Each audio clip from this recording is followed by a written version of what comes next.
세상의 모든 지식 언더스탠딩. 자, 오늘 또 재밌는 이야기. 오늘은 유럽은 왜 망하고 있는가에 대한 책도 쓰시고 또 강연도 다니시고 출연도 이렇게 하시고 해주시는 조선일보 손진석 기자가 또 오랜만에 오늘은 독일에 대해서 분해를 삿사치 해주겠다고 하셔서 모셨습니다.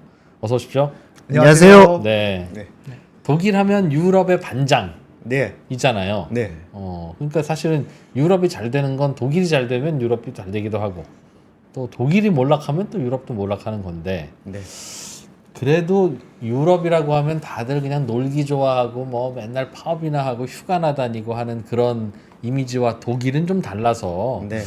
그래도 독일은 좀 제대로 되는 나라 아닌가라고 예. 우리가 생각했는데 좀 독일도 문제예요? 독일도 문제가 아니라 독일이 더 문제입니다. 요즘. 독일이 더 문제라고요? 더 문제입니다. 아니 근데 보통 강소기업이 있는 나라, 그래. 기계의 나라, 네. 자동차의 나라 그런 이미지인데 휴가도 잘 안 가고 네. 진짜 열심히 하고 뭐 그런다던데. 그래서 프랑스나 저기 이탈리아 사람들에 비해서 훨씬 더 근면하고요. 실업률도 굉장히 낮기 때문에 뭐 사람들이 되게 열심히 일은 하거든요. 근데 이 독일이라는 나라는 이렇게 뭐 일을 좀 덜해서 문제가 아니라 장기적인 플랜이 별로 없었고 국가적인 전략 차원에서요. 그리고 굉장히 변화에 더뎌요. 오늘 제가 말씀드릴 거는 여러 분야에서 독일 사람들이 너무 원리 원칙을 지키면서 고지식하게 하다가 이게 국가 경영이 떨어진 그런 부분들을 그래요? 많이 보여드릴 거예요. 대충 얼렁뚱땅 임기응변이 얼마나 효과적인지를 거꾸로 보여주는. 뭐 그렇다고 볼 수 있습니다. 그럼 또 그런 면이 있네요. 네. 갖고 오신 것부터 좀 배워가면서 네. 보여주세요. 한번 보시죠. 먼저 이제 이 경제 성장률 추이를 한번 보여드리고자 하는데요. 지금 여기 보시면은 자 2006년에 GDP를 100으로 놓은 인덱스입니다. 네. 이게 이제 제일 위에 있는 게 이제 미국이고요. 미국이겠죠? 중간에 있는 이 파란색이 독일이고 제일 아래가 이제 유로존입니다. 네. 근데 이제 요거 특징이 이제 뭐냐면 보시면 자, 2006년 이후에 17년 사이에 이제 미국은 GDP 32% 늘었다는 얘기고 독일은 19%, 유로존도 19% 늘었다는 거잖아요. 예. 근데 문제는 뭐냐면 2018년부터 독일과 유로존이 거의 이 발전이 없이 이제 정체 상태에 있는 거죠. 상당히 긴 기간 동안 그러고 있는 겁니다. 최근 한 5년 사이에는 오히려 유럽 전체 평균도 못 따라갔다 독일이. 뭐 그럴 수 있어요. 그러네요. 네. 그러니까 이제 독일이라는 나라가 이제 EU에서 보면은 인구로는 5분의 1입니다. 그리고 이제 경제 규모 GDP 사이즈로는 EU 전체의 4분의 1이거든요. 고만. 네. 예. 근데 이렇게 덩치가 큰 독일이 넘버원 국가가 이제 흔들리면 유로존 전체나 EU 전체가 흔들릴 수 있는 그렇죠. 거죠. 예. 그래서 이제 작년에 이제 어땠냐면은 독일이 55년 만에 경제 규모를 일본을 누르고 세계 3위로 올라갔다. 이제 이런 기사가 나왔어요. 네. 근데 이제 그걸 가지고 뭐 독일에서 되게 막 잔치 분위기냐 전혀 그렇지 않고요. 네. 사실 이제 그 부분이 되게 이제 좀 오해가 있을 수 있는데 왜 일본이 역전을 했냐? 두 나라 다 저성장인데 네. 두 가지 이유가 있습니다. 하나는 이제 기록적인 엔저였잖아요 작년에. 네. 그렇기 때문에 이제 일본 GDP를 달러로 환산했을 때 되게 낮게 나왔고, 네.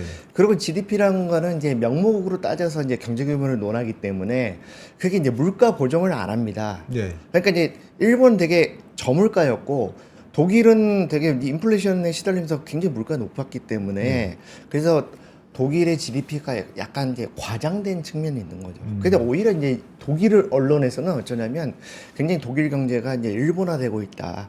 저성장이 시달리고 뭐 고령화에 시달리고 이제 혁신 산업이 좀 덜 나타나고 있다. 이제 이런 얘기들이 굉장히 많은 편입니다.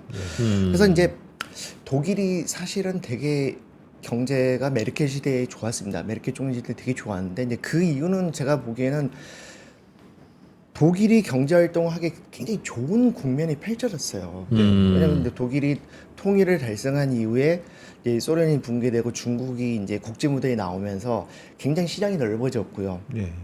시장이 넓어졌죠. 그리고 1999년부터 유로화를 쓰면서 유로화라는 게 이제 독일 입장에서는 예전에 쓰던 마르크보다 약간 더 평가절하된 화폐이기 때문에 수출할 때 가격 경쟁이 많이 생겨요.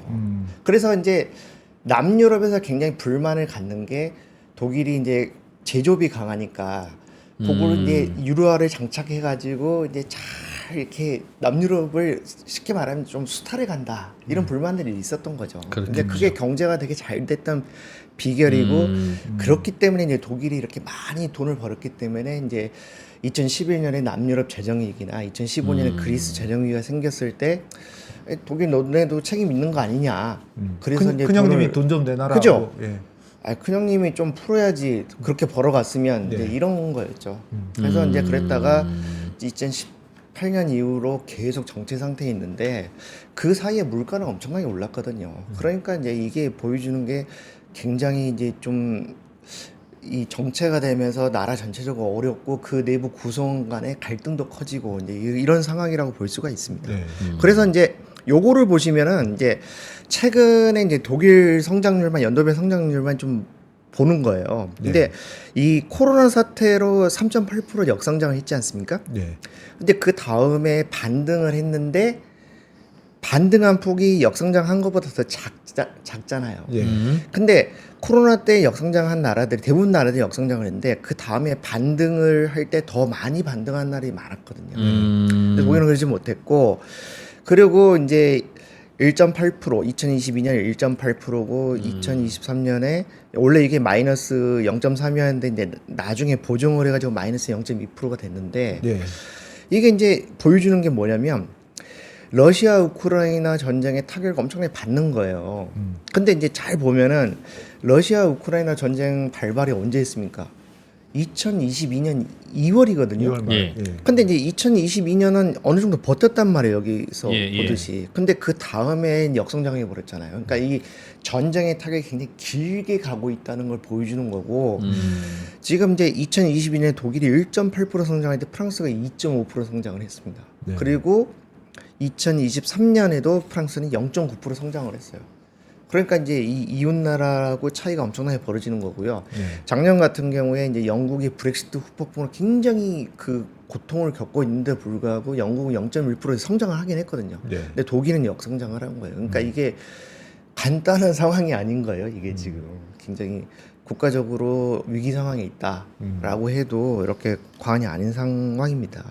그래서 이제 올해 이 경제 성장 전망을 한번 볼까요? 이건 이제 IMF에서 이제 전망을 해놓은 건데, 일단 보시면 이제 주요 선진국 중에 미국이 제일 높아요. 그 독일이 제일 낮아요. 제일 낮죠? 근데 유로존이 0.9%란 말이에요. 그러면은 독일이 0.5, 0.6%만 성장을 해도 유로존 성장률이 1%가 넘어간다는 얘기거든요. 이게 유로존에서 독일의 비중을 감안하면, 그러니까 독일이 이제 엄청 깎아먹는 거고. 게다가 뭐냐면 이 2024년 올해 경제 성장률 전망치는 7월달에 IMF가 보정을 한 거예요. 그러니까 약간 조정을 한 건데 1월달에 발표했던 거랑 어떤 차이가 있냐면. 미국은 2.1에서 2.6%로 올랐어요. 0.5% 포인트나 올렸어요. 근데 독일은 0.5%였거든요. 근데 0.3% 포인트로 낮춰버렸어요. 그러니까 이제 포캐스트를 갈수록 어려워지고 이게 지금 에너지난과 관련된 이 엄청 이 독일의 국가적인 난제 이게 안 풀리고 있다라는 걸 이제 보여주는 거죠. 이게 뭘까요? 이게 이제 여러 가지가 있는데 제가 차분히 설명을 드리도록 하겠습니다. 그래서 이제 성장을 안 하게 되면 이 국가 안에서 긴장도 갈등 수위가 이렇게 굉장히 올라가게 마련이잖아요. 사실 한 가정을 보더라도 가장에 벌이는 월급이 예를 들어서 한 3년 4년 동안 그대로다 라고 그러면은 부부간에 다툼을 하기도 쉽고 자식들끼리 싸우기도 쉽잖아요. 근데 독일은 그런 일이 벌어지고 있어요.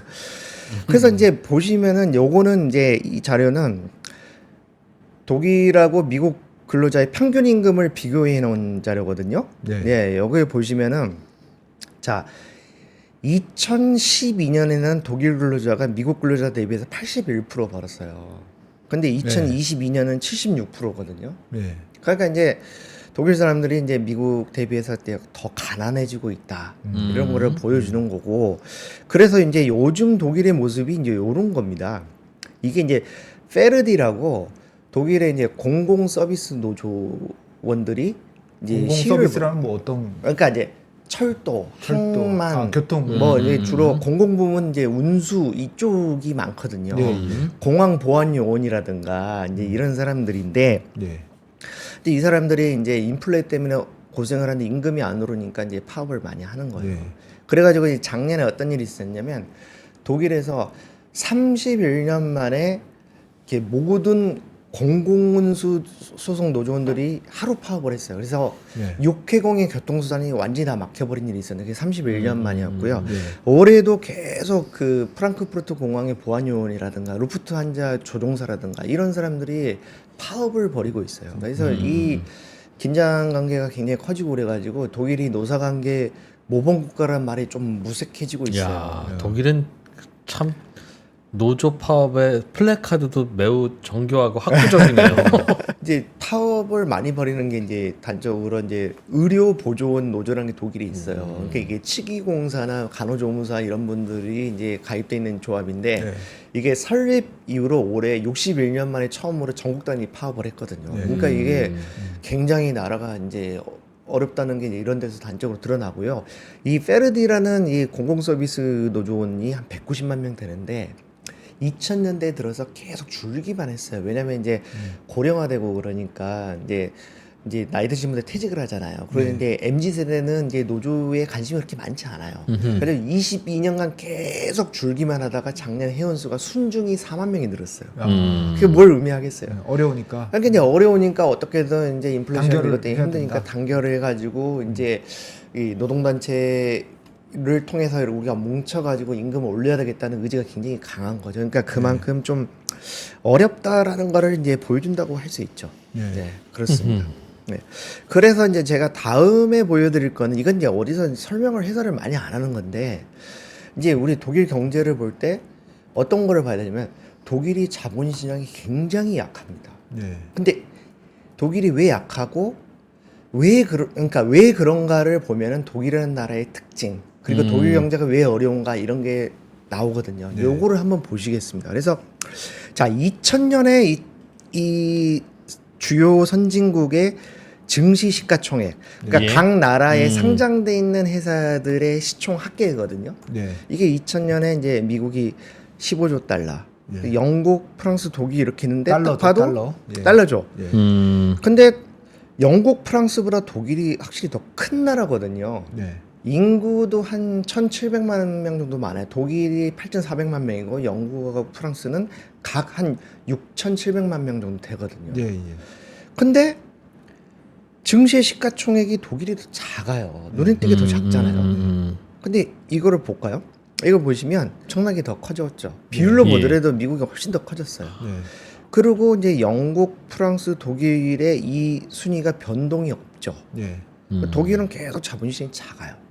근데 이게 이제 되게 여러 가지 이유가 있는데 이제 잘 봐야 되는 게 자, 이 자본시장의 발달을 덜 함으로써 이렇게 뭐냐면 독일 기업의 독일 기업에 대한 평가가 이게 굉장히 이제 가치평가 높게 이루어지지 않다는 것도 되고요. 네. 요즘은 이제 그렇잖아요. 자본시장에서 새로운 신산업에 투자를 많이 하지 않습니까? 네. 근데 이제 자본시장이 덜 발달했다는 건 독일이 그만큼 여전히 은행 대출에 많이 의존을 한다는 거거든요. 근데 그게 이제 역사적인 연원이 있어요. 예. 독일이 통일이 늦게 된 나라잖아요. 19세기. 예. 예. 통일을 해가지고 나라를 세팅한 사람이 비스마르크잖아요. 네. 근데 비스마르크가 어떤 전략을 썼냐면 제조업을 빨리 발달시키기 위해서 큰 은행을 메가뱅크를 만드는 그런 전략을 썼어요. 네. 근데 거기서 시작을 하는 거예요. 그래서 그 당시는 큰 은행들이 주요 제조업체의 지분을 갖고 있어가지고 한 몸으로 가는 거예요. 그러니까 이제 자본시장이 덜 발달할 수밖에 없는 거죠. 우리나라 옛날에 박정희 시대, 전두환 시대 때 주거래 은행 맡겨놓고 알아서 해줘 이렇게 그렇죠. 한 것처럼. 그러니까 어떻게 보면 이제 시간 순서를 보면은 박정희 대통령이 이제 비스마르크식의 이제 전법을 쓴 거죠. 어떻게 보자면 그런 거였고, 근데 이게 이유가 다양합니다. 독일 자본시장이 또 발달을 안 한 이유 중에 하나가 뭐냐면 역대 독일 정권들이 이 증권 시장을 굉장히 탐욕스럽다라고 생각하는 그런 관점을 유지를 많이 했어요. 은행에서 대출해서 하는 게 깔끔하고 부조리 없는 것이다. 네. 이제 이런 생각들을 많이 했죠. 그래 이제 그러다 보니까 이제 이렇게 자본시장이 많이 발달 안 하니까 이제 어떤 일들이 벌어지냐면 요즘 독일을 핫하게 만드는 기업이 이제 바이오 쪽에 바이오엔테크라는 회사가 있어요. 이 회사가 이제 터키계 이민 2세들이 만드는 회사인데 이게 이제 세계적인 기업이 됐어요. 어떻게 되냐면 이제 코로나 시기 때 화이자랑 손잡고 이제 코로나 백신을 만들었죠. 그러니까 우리나라는 미국에서는 화이자 백신이라고 했지만 독일에서는 바이오엔테크 백신이라고 했거든요. 이 바이오엔테크가 상장을 나스닥에 했어요. 이제 이런 일들이 벌어지는 거죠. 네. 그리고 이제 또 어떤 게 있냐면은 독일 기업들은 소유하고 경영이 이렇게 분리가 잘 안 된 경우가 많아요. 그러니까 가족 경영이 많다는 거죠. 네. 미국에 예. 비해서. 그러면 가족 경영이 많다는 건 뭐냐면 소수의 대주주가 많다는 거예요. 그러면 이제 상장을 할 만한 요인도 별로 없고 이유도 상장을 하더라도 대주주가 아닌 기타 지분이 시장이 많이 안 풀리는 거예요. 대주 지분이 그렇죠. 기왕 너무 높으니까. 네. 미국은 이제 소유하고 경영이 많이 분리되는 경우가 많으니까 그러니까 이제 이 주주가 분산이 많이 되죠. 그러면 이제 그만큼 거래가 더 활발할 수 있는데 이제 네. 독일은 그런 게 이제 별로 없는 거죠. 그리고 이제 독일의 특징이 뭐냐면 이 기업에 대한 통제나 감시를 자본시장에서 주주들이 하는 게 아니고 노사위원회 회사 안에 종업원들이 참여하는 노사위원회를 통해서 많이 하는 게 그런 전통이 있어요. 네. 그러니까 종업원이 이제 기업 경영에 참여를 하는 거잖아요. 노사위원회를 통해 가지고. 네. 근데 그게 독일식 사회민주주의 전통이어가지고 이제 그런 식으로 기업들을 감시하고 통제하고 하는 게 이제 어떤 전통과 문화로 돼 있기 때문에 네. 이제 자본시장의 힘이 이제 빠지는 거죠. 근데 그리고 워낙 제조업이 발달한 나라다 보니까 상대적으로 이제 자본시장이 처지는 거고 금융산업이나 이런 게 그러니까 모든 사람이 다 발달할 수는 없잖아요. 네. 그리고 또 되게 중요한 게 뭐냐면 독일이 이제 19세기에 통일된 나라잖아요. 뒤늦게 통일이 됐잖아요. 네. 근데 저번에 이제 이탈리아 말씀드렸듯이 통일이 늦게 된 나라들은 좋게 말하면 지방 분권이 잘 돼 있어요. 네. 지방 분권이 잘 되는데 네. 단점은 뭐냐면 국가적인 차원에서 역량을 확 모으는 게 그게 잘안 느리거나 되지. 그게 잘 안 돼요. 네. 그러니까 이제 유럽의 3대국이 영독불이잖아요. 독일이 영국, 프랑스하고 굉장히 다른 게 뭐냐면 영국, 프랑스는 굉장히 오랫동안 통일된 나라였기 때문에 중앙정권. 네. 그죠? 그래서 런던하고 파리가 굉장히 지배적이고 모든 걸 다 지고 있는데 독일은 전혀 그렇지 않아요. 그러니까 이제 독일의 증시가 어디 있습니까? 프랑크푸르트에 있잖아요. 예. 근데 프랑크푸르트가 독일에서 어쩐 도시냐면 인구가 100만이 안 돼요. 80만 명이고 교회까지 이 메트로를 싹싹 긁어 모아야 한 500만 명 되는데 베를린이라는 수도는 멀리 떨어져 있고 베를린 또 큰 도시예요. 그것도 제일 잘 사는 데는 바이에른주인데 바이에른주의 중심 도시는 뮌헨이고 그리고 제일 큰 주는 그 이 노르트라인 베스트팔렌주라고 거기에는 또 켈른과 도르트문트, 디셀도르프 이런 도시들이 있어요. 네. 그러니까 프랑크푸르트로 집중되는 힘이 되게 약한 거예요. 예. 그러니까 이제 자본시장이라고 하는 거는 그게 여러 군데가 생기기 어려운 거거든요. 그 나라에서. 네. 주도적인 한 곳에 생기는 건데 미국 같은 경우는 뭐 워싱턴 DC가 수도고 뉴욕은 따로 있다고 해도 뉴욕의 사이즈가 압도적이잖아요. 네. 근데 독일은 그렇지 않은 거예요. 독일은. 그래서 분산돼 있어요. 이렇게. 이야, 그렇구나. 그런 게 좀 있어요. 그래가지고 이제 국내 기업들이 이제 독일 현지 법인 이런 거 만들면 주로 프랑크푸르트에 만들고 이제 베를린 잘 안 가고 그러니까 이런 식으로 분산이 돼 있는 거죠. 근데 이게 이제 아까도 설명드렸듯이 자본시장이 발달 안 한다는 건 요즘 세상에는 산업의 혁신을 이끌어가고 새로운 산업에 투자하는 게 굉장히 더딜 수밖에 없는 거예요.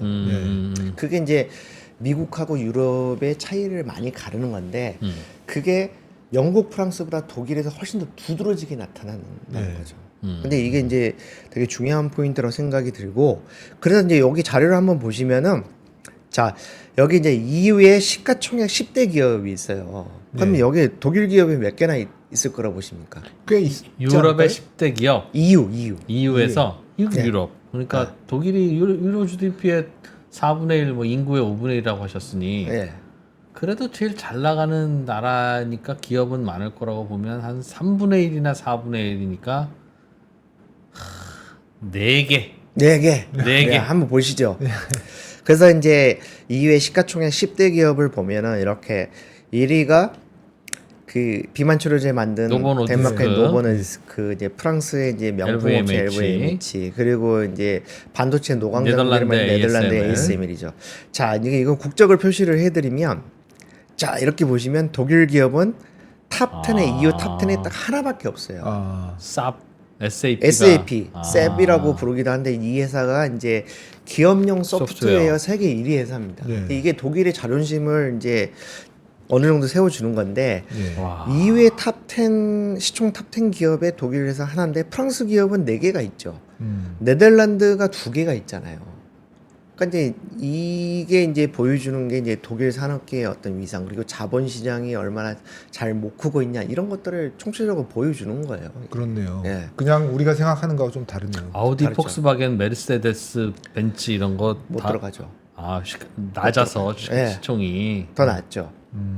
그러니까 이제 여기 보면은 이제 자라를 갖고 있는 스페인의 인디텍스, 네. 네. 이런 게 방금 말씀하신 이제 메르세데스 벤츠 이런 거보다 시총이 더 많은 거죠. 그 이것도 EU 10대 기업이라 그렇지 여기다 영국을 넣잖아요. 그러면 이제 독일 기업도 순위가 더 쭉 내려갑니다. 들어가요. 좀 내려갑니다. 그러면 독일이 은행이라도 제대로 키웠냐? 꼭 그것도 아니에요. 그 다음 이 자료를 보시면 네.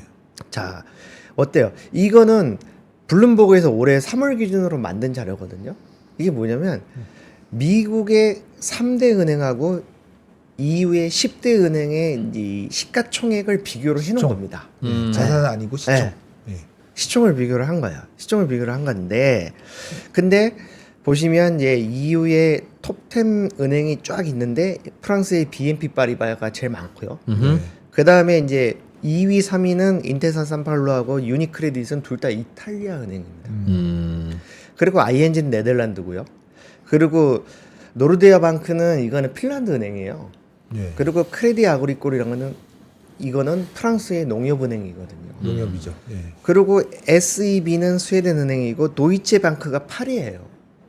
독일에서 제일 크다는 도이체 방크가 EU의 은행들의 시총 순위에서 8위밖에 안 되는 거예요. 그러니까 뭐 자본시장이 잘 발달을 못했는데 그렇다고 해서 뭐 은행이 잘 되냐 그것도 1, 2를 하는 거죠. 것도 아니고. 예. 근데 자본시장이 잘 돼야 같은 금융의 바운더리에 있기 때문에 은행도 잘 되는 거거든요. 근데 도이치방크는 되게 커머셜 뱅커로 오래 있다가 뒤늦게 이제 늦바람이 불어서 IB를 이제 지향을 하면서 투자은행 부분에 엄청나게 이제 심혈을 기울이다가 네. 투자 실패가 되게 많았죠. 네.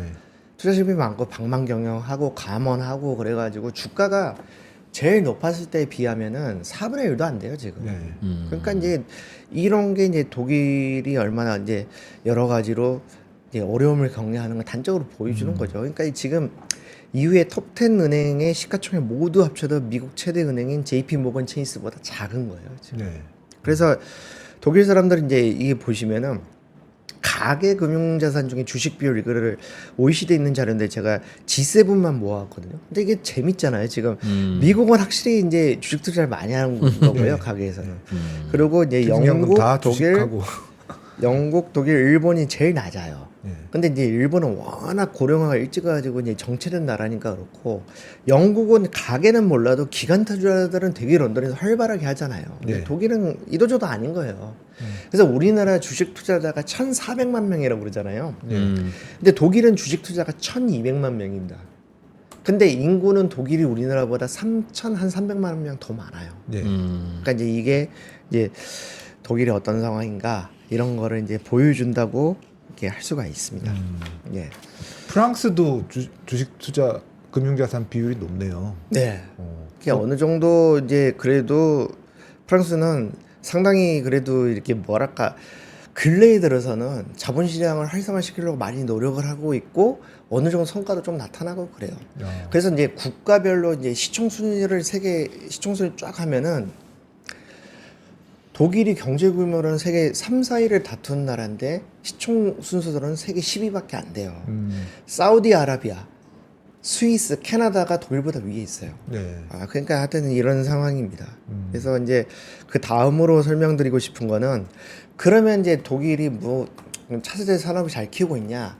뭐 유럽의 다른 나라들이 그렇듯이 잘 안 되고 있어요. 네. ICT 산업도 잘 안 돼요. 지금 여기 보시면 독일의 모바일 디바이스 점유율 순위가 있잖아요. 네. 그래서 한마디 쉽게 말해서 이제 스마트폰 시장 점유율 순위죠. 네.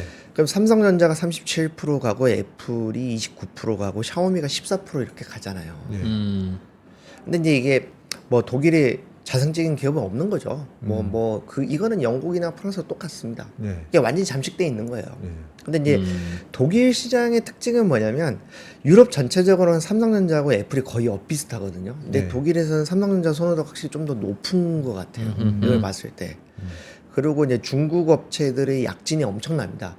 샤오미가 14%인데 구글폰이 2%인 걸 보면은 확실히 그렇다고 느낄 수 있고요. 자, 이거는 보시면 작년에 유럽의 이커머스 기업들의 매출 순이거든요. 근데 네. 이거 보면 은근 재밌습니다. 이제 제일 큰 데가 아마존 아마존 독일이에요. 그러니까 이미 이제 안방을 내준 거예요. 네. 아마존한테 이제 내줬는데 그러면 독일의 이제 제일 큰 리테일 기업이 이제 뭐냐면 오토인데 여기 보시면은 오토의 이 매출 순위가 이제 11위밖에 안 돼요. 이커머스가. 네. 네. 그렇죠. 근데 이제 작년에 이제 유럽 2위가 어디냐면 아마존 영국이거든요. 그래서 영국은 독일보다 훨씬 그래도 로컬 리테일 업체들이 온라인 선전을 한다는 게 여기서 어떻게 알 수 있냐면 여기 세인스버리나 테스코나 아스다가 다 오토보다 순위가 높아요. 네. 그래서 회사도 3개나 되잖아요. 네. 네. 그러니까 이제 독일 사람들이 변화가 늦고 이렇게 이게 온라인 커머스에 진출하는 것도 더 유럽의 다른 나라에 비해서 더 늦었다고 볼 수 있는 거죠.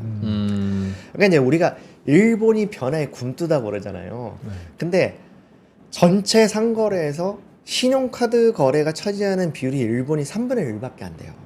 되게 낮아요, 우리나라에 비하면. 네. 그러니까 저 같은 경우는 사실 현금을 좀 갖고 다니는데 로또 살 때 말고는 현금을 전혀 안 쓰거든요. 우리나라에서는. 네, 저는 그래요. 그러니까 그렇죠. 이제 로또는 이제 카드를 못 사니까. 근데 일본은 이제 신용카드 거래 비율이 3분의 1에 독일은 20%밖에 안 돼요. 5분의 1밖에 안 됩니다. 그러니까 그만큼 뭔가 변화에 이렇게 뒤처지고 변화하는 걸 별로 원하지 않거나 이제 그 신중하고 원리 원칙을 지키고 이제 그런 특징이 좀 나타나는 거죠. 그래서 이제 그 다음으로 말씀드리고 싶은 거는 독일 사회의 이제 문제, 독일이라는 나라가 경제적으로 그렇고 왜 문제가 생기냐 이거를 말씀드리려면 30년이 넘었지만 통일의 후유증이 아직도 크고 이게 여러 가지로 큰 영향을 미치고 있습니다. 아, 통일 후유증 때문이다. 네. 가장 이게 크게. 이제 통일이 된 지 한 30년 넘었기 때문에 예. 그러니까 이제 해외에서 이렇게 관심을 많이 안 갖는데 독일 내부적으로 제가 독일에서 이렇게 오랫동안 취재를 해보면 이 문제가 굉장히 큽니다. 근데 요거를 한번 보시면 근데 왜냐면 일단 동독이 서독에 비해서 훨씬 못 살아. 이게 해소가 안 되기 때문에 네. 동독 사람들이 서독으로 많이 넘어가 버리는 경우가 생기고 예. 네. 그리고 구구 정당들이 동독에서 굉장히 지지율이 높아요. 음. 왜냐면 이제 동독 사람들이 자기는 2등 시민이다, 2등 국민이 됐는데 메르켈 총리는 난민을 받아가지고 나보다도 대우해준다 이런 식의 불만이 엄청나거든요. 예.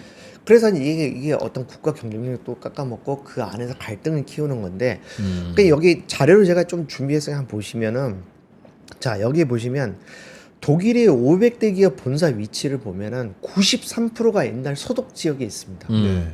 그러니까 이게 이제 왜 그러냐 여러 가지가 있는데 제가 2019년에 베를린 장벽이 무너진 지 30주년을 맞아가지고 이제 제가 이제 베를린 가고 이쪽에 쭉 취재를 하는데 근데 독일의 대표적인 싱크탱크가 독일경제연구소라는 게 있어요. DIW라고. 이제 여기 가면 알렉산더 키리아코스 박사라고 동서독 간의 이제 경제 차이에 대해서 연구를 오래 하신 분이 있어요. 근데 이분을 만나서 이제 얘기를 듣는데 그러니까 제가 물어봤죠.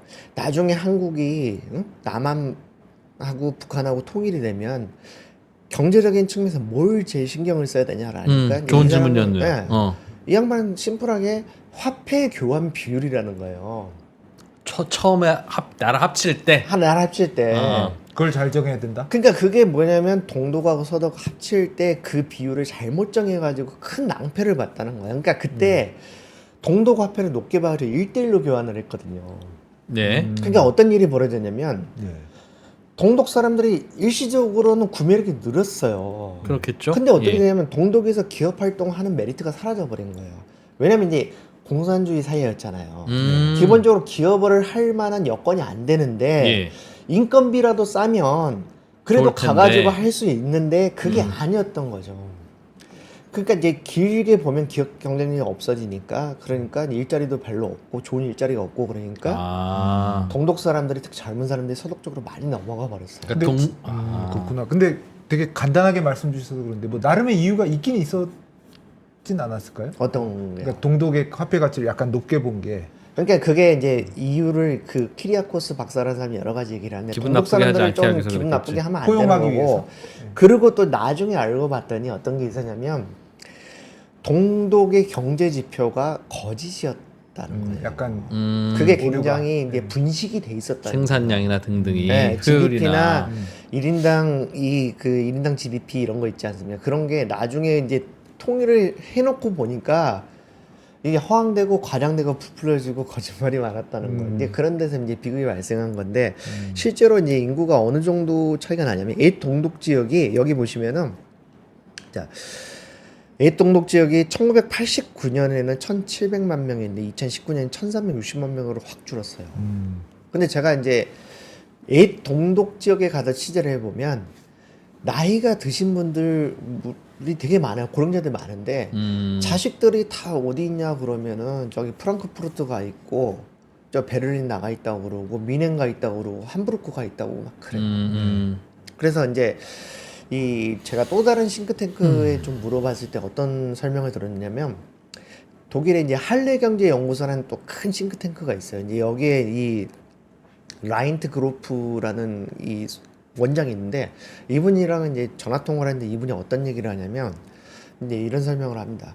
약간 동독 기업들에 대해서 통일된 직후에 보조금을 엄청 많이 줬다는 거예요. 그게 왜 그러냐면 동독 기업들이 이제 공산사회였으니까 국영화된 국영기업이었을 거 아닙니까? 네. 통일됐으니까 이제 민영화를 시켜가지고 이제 민간을 매각해서 민영화를 하는데 예. 민영화를 해놓고 나서 그냥 그대로 방치해버리면 경영 효율화를 안 할 수가 없으니까 사람들이 많이 해고를 할 거 아니에요. 인원을 감축을 하겠죠. 그러면 그 사람들이 다 소득으로 몰려갈 거다. 이제 이거를 우려를 해가지고 고용을 유지하면 정부에서 보조금을 엄청 많이 줬어요. 그러니까 근데- 더 악순환이 됐겠네. 근데 이 악순환이 된 거죠. 그러니까 그 기업들이 이 보조금 받아 먹고 어떤 이제 혁신이나 발전이나 이런 거를 등한시 해버리는 거예요. 그러니까 시간이 지나다 보니까 기업 경영이 확 떨어지니까 그러니까 젊은 사람들이 여기 양질의 일자리가 없다. 그걸 떠나버리고 막 이렇게 되는 멈췄구나. 그런 굉장히 그 큰 얘기를 문제 생긴 거죠. 조금 더 쉽고 냉정하게 얘기하면 통일은 됐어도 독일 동독 사람들을 계속 네. 가난하게 만들어 놨어야 한다.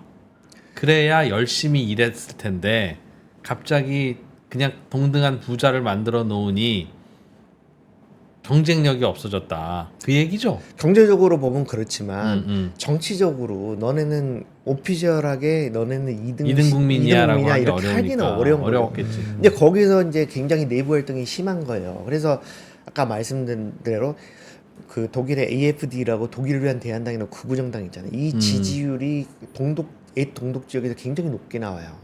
이 사람들은 그러니까 옛날에 동독에서는 이제 민족주의 교육을 많이 시켰어요. 게르만족이 훌륭하고 어쩌고 이런 거를 많이 이제 주입을 시켰고 서독은 2차 대전 이후에 이제 그런 교육을 안 했던 거죠. 그리고 이제 동독 사람들은 공산주의 사회에서 폐쇄된 삶을 살았어요. 그래서 이민족들에 대해서 굉장히 거부감이 크거든요. 그런 상황에서 이제 난민들이 막 몰려오고 이민자들 몰려오고 이제 그 사람들이 독일에서 이제 동등 대우를 많이 해주려고 그러니까 이 사람들은 완전히 화가 나는 거고. 그래서 이제 구정당 지지율이 높아지고 이제 그게 어떤 이제 정치권에 큰 영향을 미치니까 나라가 어지러워지는 거죠. 근데 서독 사람들도 되게 할 말이 많아요. 제가 취재를 해서 이렇게 만나보면 서독 사람들은 이 동독 사람들의 불만에 대해서 어떻게 얘기를 하냐면 통일해가지고 우리가 희생해서 우리가 번 돈을 가지고 너네가 부다페스트나 바르샤바 사람들보다 잘 살게 됐으면 고마워해야지 왜 불만이냐 이것들아 이런 식이에요. 얘기를 해보면. 또 말 되네. 그렇잖아요. 그러니까 서로 양쪽이 다 말이 돼요, 그게. 그러다 보니까 굉장히 나라가 어지러운 생각보다. 그런데 그 차이는 네. 그 차이는 듣다 보니 네, 우리나라의 도시와 비도시 네, 지역에서도 양쪽이 지금 비슷한 상황인 것 같고 그렇죠. 네. 그렇게 따지면 어느 나라든지 잘 살고 생산력 높은 지역이 있고 네. 그렇지 않은 지역이 있는데 한 나라잖아요. 네, 네. 그럼 사실 그거는 동서독이 통합을 한 건 있지만 결국은 누구나 다 마찬가지 조건 아닌가? 왜 독일만 유독 그게 그렇게 부작용이 심했다고 그럴까 하는 생각은 듭니다. 근데 그거는 이제 그런 것 같아요. 그러니까 한 나라에서 그런 차이가 도농 간의 차이는 있을 수 있는데 여기는 이제 통일을 한 지 한 50년, 100년 안 됐잖아요. 그러다 보니까 그 여진이 아직 있는 거고 메르켈 총리가 퇴임을 할 때 걱정을 했던 게 이게 이제 완전히 통일을 하려면 50년도 부족하다 이런 얘기를 했거든요. 그러니까 이제 이게 굉장히 쉽지 않은 상황이에요. 그게. 그 말은 네. 합쳐놨더니 옛 서독 지역의 경제력만으로 네. 열심히 벌어봐야 세금 내고 나면 다 동독한테도 같이 가고 하다 보니까 뭔가 자꾸 이게 이 지역에서도 선순환이 안 되면서 네. 뭐 근로 의욕이나 투자 의욕을 잃든 아무튼 그런 문제를 겪게 됐다는 뜻이네요. 그렇죠. 그리고 실제로 이제 안에서는 이게 밖에서 보는 건 몰라. 독일 안에서는 이 동서독 격차를 해소하고 이 갈등을 해소하는데 굉장히 국가적 에너지를 굉장히 많이 쓰기 때문에 미래 전략을 세우는 것보다 짐을 하나 혹을 하나 더 달고 있는 거예요. 아, 그렇지. 그건 이해돼요. 그래서 변화에 대한 어떤 플랜을 짜고 이런 게 뭐 영국이나 프랑스랑 비교해 보더라도 약간 더 그 브레이크가 더 많이 잡힌다고 볼 수 있는 거죠. 그래서 예. 그래서 이제 요거 자료를 조금 더 네. 보시면 동서격차 차이 조금 더 볼게요. 그러면은 이제 이걸 나눠서 이제 싱크탱크들이 이제 분석을 해보면 성장률 차이가 여전히 있는 거예요. 저렇게 있고, 자 동서독 간에 이제 아파트 넓이도 차이가 나요. 네. 서독 사람들은 한 29평에 살거든요, 평균적으로. 근데 동독 사람들은 24평 정도에 삽니다. 그러니까 이제 이런 식으로 이제 차이가 있는 국민주택 거고. 규모를 약간 그렇죠. 하해하고 상해하네요. 그렇죠. 국평을 넘냐 못 넘냐 막 이런 게 있는 건데. 자, 그 다음에 이제 제가 말씀드릴 거는 에너지 얘기예요. 에너지 얘기. 이게 독일을 어렵게 만드는 에너지. 그럼 독일이 도대체 러시아에 얼마나 의존을 하고 있었냐? 여기 보시다시피 이게 이제 러시아 우크라이나 전쟁이 벌어지기 직전의 상황이거든요. 네. 근데 천연가스를 독일이 러시아에 55%를 의존을 하고 석유도 33%를 의존을 했어요. 그래서 이제 이게 엄청나게 어떻게 보자면 큰 모험이 돼버렸고 그 모험이 실패로 돌아가서 엄청나게 타격을 입는 건데 네. 근데 왜 독일이 이런 선택을 했을까? 이런 거에 대해서는 국내에서 설명이 잘 안 되고 이게 나름대로 합리적인 이유가 있어요. 그러니까 독일에서는 탈원전을 선택했는데 신재생 에너지가 여전히 효율이 높지 않고 이 신재생 에너지에서 전기를 뽑아내는 게 비용이 많이 들어요. 그러니까 중간 단계로 천연가스를 많이 메우려고 그랬고 이게 파이프라인을 연결해 가지고 오기 때문에 굉장히 저렴하게 와요. 그러겠죠. 그렇죠. 아무래도 우리나라 같은 없었을 경우는 때는. LNG라고 했고 액화 천연가스가 오잖아요. 그러니까 그거는 액화 시키는데 비용이 들고 운반비가 더 들지. 배에다가 실어 가지고 오는데 비용이 드는데 이게 네. 훨씬 싼 거예요. 파이프라인 천연가스는. 그리고 독일이 이제 어떤 거를 노렸냐면 러시아랑 좀 더 가깝잖아요. 파이프라인을 연결해 가지고 천연가스를 받은 다음에 이게 그러니까 유럽 내에 다른 나라에 재판매를 할 생각도 많이 하고 있었어요. 네. 재판매 수익을 키우겠다. 그리고 이제 러시아라는 나라는 어떤 첨단 산업이 발달한 나라가 아니에요. 이 나라는 에너지 자원을 풍족하게 이렇게 많이 채취를 해가지고 그걸 해외에 팔아가지고 돈을 많이 번 다음에 국방력에 투자를 많이 해서 큰 나라를 유지하는 그런 나라잖아요. 그러니까 러시아가 굉장히 오랫동안 이제 독일이 염려 안 하게 이렇게 고객 관리를 해 왔어요. 네. 그리고 이제 많은 사람들이 얘기하는 것 중에 하나가 이제 메르켈 총리가 친러 성향이었다. 그래서 푸틴이랑 꿍짝이 말았다 이런 얘기를 하는데 저는 그 해석이 상당히 설득력이 있다고 생각하는 쪽이거든요. 그러니까 이제 푸틴은 원래 아시잖아요. 저기 KGB 스파이였고 동독에 와서 일을 했었고 네. 그러고 이제 어떤 게냐면 저는 이런 생각을 하는데 언어라는 게 사람의 이제 의식을 많이 지배를 하고 네. 언어에 따라서 친숙하냐 덜 친숙하냐 이런 거를 많이 결정을 하는데 네. 메르켈 총리가 동독에 살았는데 러시아어를 되게 좋아했어요. 어렸을 때 동독에 살면서. 그래서 동독에서 전국 러시아의 경시대에 입상을 해가지고 어렸을 때 모스크바에 다녀온 전력이 있어요. 아, 메르켈 총리가. 네. 말이라는 게 그런 거거든요. 근데 메르켈 총리만 그런 게 아니라 제가 옛날 동독 지역의 시골에 가서 이렇게 취재를 해보면 50대 이상은 영어를 전혀 못해요. 그게 왜 그러냐면 그 사람들은 어렸을 때 소련말 배웠던. 소련말을 배운 거예요. 모국어인 그렇지. 이제 독일어 말고 외국어라고는 소련말밖에 안 배우고 뭐 폴란드어 좀 배우고 이런 거 영어는 못해요.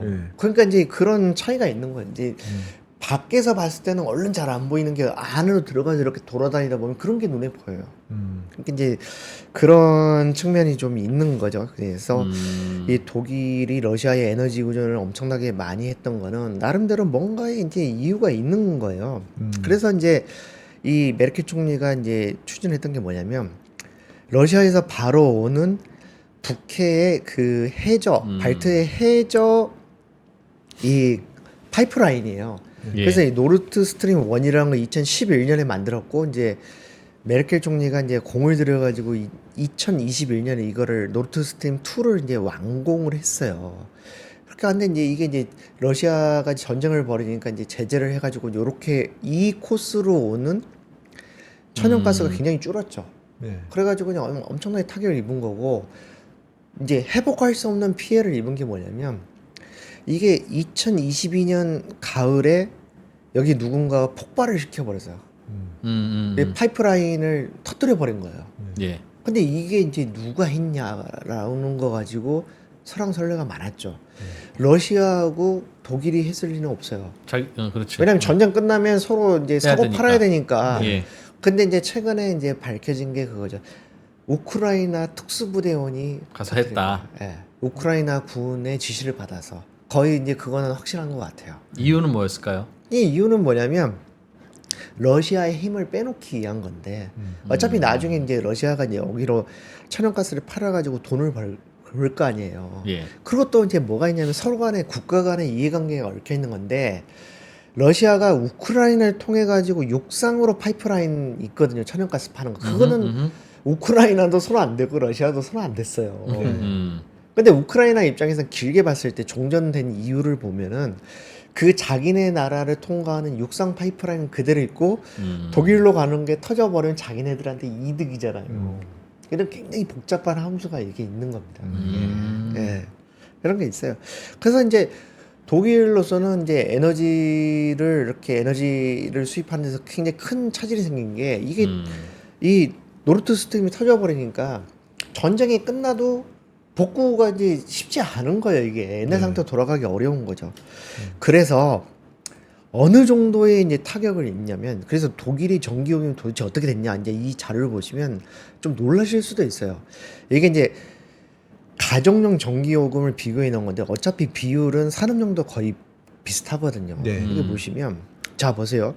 같은 양의 전기를 썼을 때 아이고. 독일이 중국의 5배가 넘어요. 우리나라의 3배가 넘어요. 네. 미국의 2.5배예요. 일본의 2배 가까워요. 그럼 이거는 있잖아요. 전기요금이 30% 40%만 차이가 나도 경제 활동을 할 때 생산 활동을 할 때 단가 차이가 이제 원가 차이가 엄청나게 벌어지는 건데 예.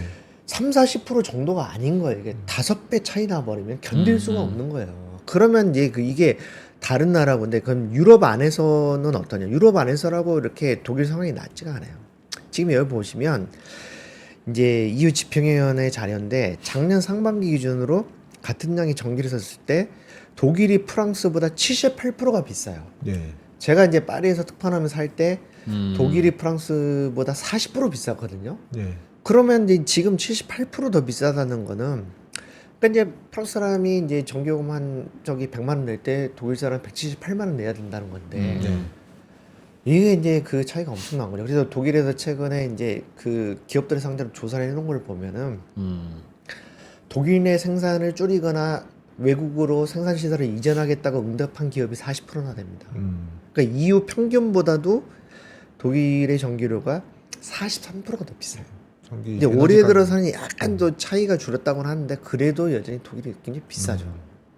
그래서 이 어려움이라고 하는 게 단기간에 이렇게 한 1, 2년 안에 해결될 수 있는 그런 게 아니에요. 전쟁이 끝난다고 해서 쉽게 되고 이런 게 아닙니다. 이게.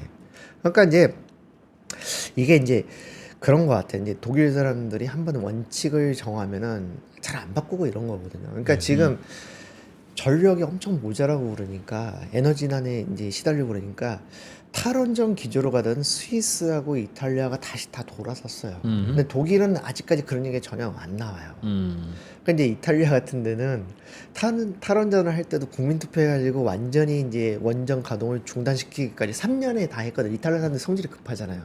독일 사람들 12년 걸렸어요. 그래서 작년에 이제 마지막 꼭지를 잠갔거든요. 네. 그럼 이거를 독일 사람들의 특성상 이걸 다시 틀겠냐? 그거 쉽지 않을 거야 아마. 그리고 이제 원전을 다시 한다는 쪽으로 만약에 간다 하더라도 시간이 꽤 걸리고 뭐 그렇지 않을까 싶어요. 그냥. 네.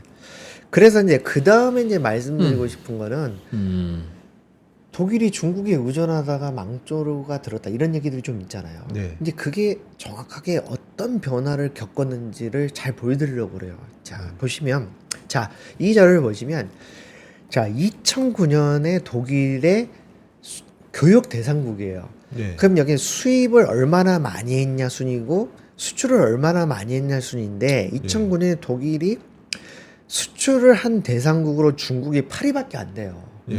프랑스의 절반도 안 되잖아요. 다른 유럽 국가들 뭐 영국, 이탈리아 말할 것도 없고 네덜란드나 벨기에, 오스트리아 같은 좀 작은 나라들보다도 더 적어요. 물론 이때도 이제 중국에서 수입은 좀 했죠. 근데 이게 10년이 지나서 2019년 어떤 변화가 있는지 한번 보세요. 보시면 중국으로부터 수입이 엄청나게 늘었잖아요. 그러니까 교육 대상국 중에 이 중국에서 수입하는 게 제일 많고 그리고 중국으로 수출하는 것도 더 늘어가지고 세 번째예요. 그러니까 전체적으로 이게 수입하고 수출을 합치면 교역 대상국으로서 중국이 넘버원 국가가 된 거예요, 독일한테. 근데 이렇게 됐는데 3년 만에 어떻게 됐냐면 이렇게 됐는데 중국에서 수입이 엄청나게 늘었죠. 그리고 수출은 줄었어요.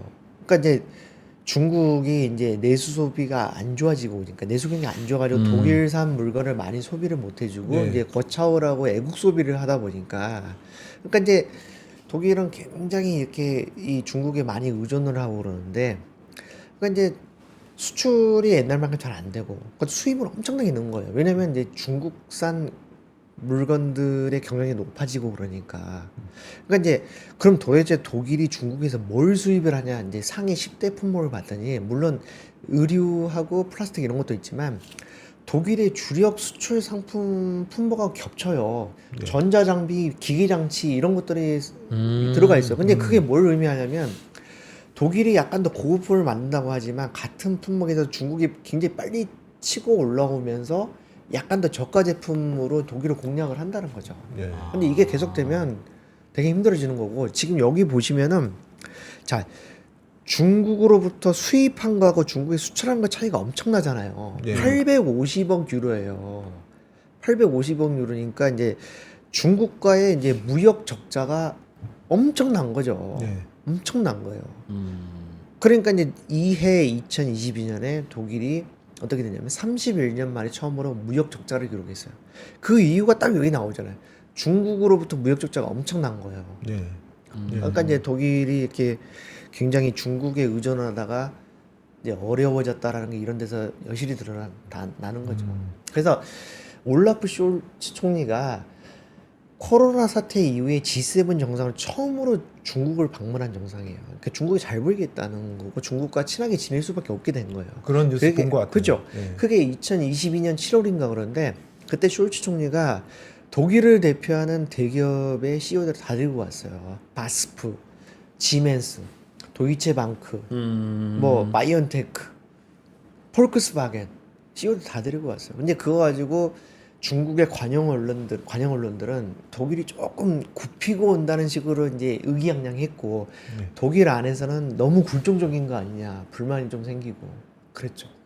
그만큼 뭔가 이 독일이라는 데는 중국이라는 늪에 좀 세게 빠져버렸다라고 표현을 해도 과언은 아닐 겁니다. 지금. 독일이 유독 중국산 제품을 더 많이 사다 써야 되는 산업 구조가 있어요? 그건 아니겠죠. 그건 아니에요.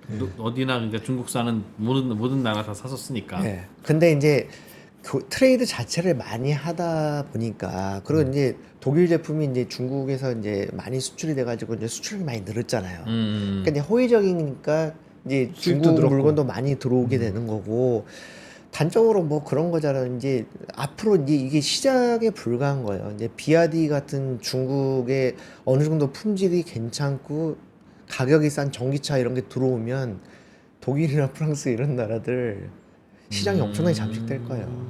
그게 간단지 않은 문제거든요. 그게.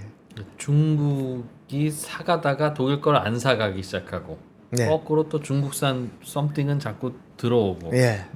그런데 독일 거를 사가다가 안 사가는 게 더 크겠네요. 그게 크죠. 저건 우리나라도 요즘 그런데. 그렇죠. 그래서 독일하고 우리나라하고 이제 비슷한 점이 많이 있어요. 제조업 위주고 수출 중심 국가고 특정 산업에 쏠려 있는 나라들이고 이제 이런 공통점들이 이머징 있어. 차이나의 가장 네. 큰 피해국이네. 그래서 이제 이거를 이렇게 독일을 잘 연구를 해봐야 되는 거예요. 우리랑 좀 비슷한 점들이 있기 때문에. 자본 시장이 못 크고 있는 점 뭐 이런 것도 좀 비슷. 그럼요. 비슷한 그러니까 거. 그런 것도 비슷한 거고.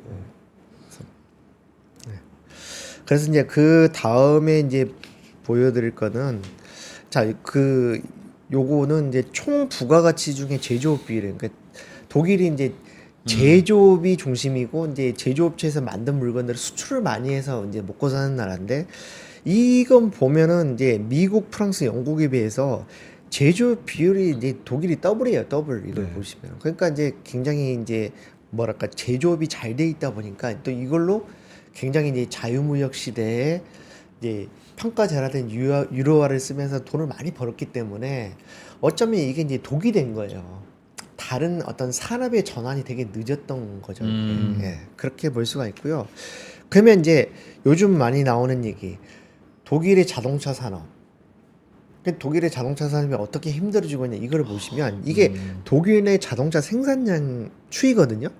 그 보시면은 2000년부터 한 2018년까지 500만 대 이상을 꾸준히 생산을 했어요. 한 600만 대 가까이 생산을 했는데 이게 3분의 2 수준으로 떨어져 버렸어요. 최근에 급격히 그렇게 됐네. 급격히 떨어지죠. 코로나 사태 때 수요가 줄기도 했고 이제 미중 무역 분쟁 때문에 이제 전세적으로 이제 글로벌 수요도 좀 줄었고 독일이 이렇게 전기차에 주는 보조금을 없앤 탓도 있고 그리고 이제 독일이 전반적으로 인력난이 심하기 때문에 생산을 많이 못한 것도 있고 그런데 어쨌든 간에 독일에서 자동차 산업 종사자가 80만 명이에요. 허허. 80만 명인데 가족까지 합치면 한 200만 명이 자동차 산업을 먹고 사는 거예요. 그리고 이제 자동차만 강하냐? 자동차 부품 산업도 독일이 굉장히 강하잖아요. 그래서 독일에서 이제 재밌는 게 뭐냐면 슈투트가르트라는 도시가 독일에서 인구는 6, 7위 정도 되는 도시인데 여기가 집값으로는 한 1, 2위를 다퉈요. 굉장히 비싸요. 근데 그 이유가 뭐냐면 여기에 세계 회사의 본사가 있어요. 메르세데스 벤츠, 포르쉐 그리고 세계 최대 자동차 부품 회사 보쉬의 본사가 있어요. 되게 자동차 산업을 일궈놓은 부가 있는데 이게 굉장히 이제 위기에 처한 거예요. 생산량이 자동차 생산량이 한 100만 대 준다는 거는 연관 산업하고 같이 이제 여러 가지 파장을 놓고 보면 굉장히 타격이 큰 거죠. 그래서 독일이 이제 수출해서 자동차 산업하고 자동차 부품을 합친 게 수출에서 전체 수출에 차지하는 비중이 19%까지 갔어요. 지금 한 16% 됐는데 이 정도로 높은 나라가 없어요. 그러니까 자동차 산업이 이제 굉장히 타격을 입고 있는데 독일 사람들은 그렇고 유럽 사람들이 전반적으로 그렇잖아요. 그러니까 뭔가 전 세계적으로 규범을 제시하고 싶어하고 뭐 어떤 베스트 프랙티스를 제시하고 싶어하는데 EU에서 2035년부터 내연기관 차를 아예 만들지도 못하고 사지도 못하게 해놨잖아요. 근데 자기네 전기차 기술 속도는 그런 건 감안 안 하고 일단 딱 그런 못을 박아버렸는데 전기차 발전 속도가 자기네들이 이제 중국이나 미국보다 더 느리잖아요. 그러니까 이제 이게 굉장히 좀 어려운 상황이 갈수록 갈 수밖에 없는 거예요, 지금 이게. 그러니까 이제 이 자동차 강국이다 하는 것도 이제 쉽지 않고 또 문제가 뭐냐면 자유무역 시대가 이제 저무는 분위기잖아요. 그러니까 독일의 자동차 회사들도 독일 내에서 생산을 더 이상 안 하려고 그래요. 미국 가서 생산하려고 그러고 남미 가서 생산하려고 그러고 이제 보호무역주의 시대에 접어들어가지고 이제 그 견제를 피하려고 들거든요. 그러면 독일 안에서 생산량이 계속 늘어나기 어려운 상황에 옛날만큼 회복이 안 될 거예요. 근데 굉장히 이제 어려운 쪽으로 계속 가는 거죠. 그리고 이제 자동차 자체가 전기차라고 하는 게 그렇잖아요. 그러니까 내연기관차는 기계장치인데 전기차는 그 전자장치에 좀 더 가깝잖아요. 근데 이 변환에서 독일이 좀 늦었고 그 자동차 부품 산업도 되게 타격을 입을 수밖에 없는 게 전기차가 전체 부품 숫자가 내연기관차의 3분의 2도 안 돼요. 그러니까 이제 이게 굉장히 이제 어려운 상황으로 갈 수밖에 없다.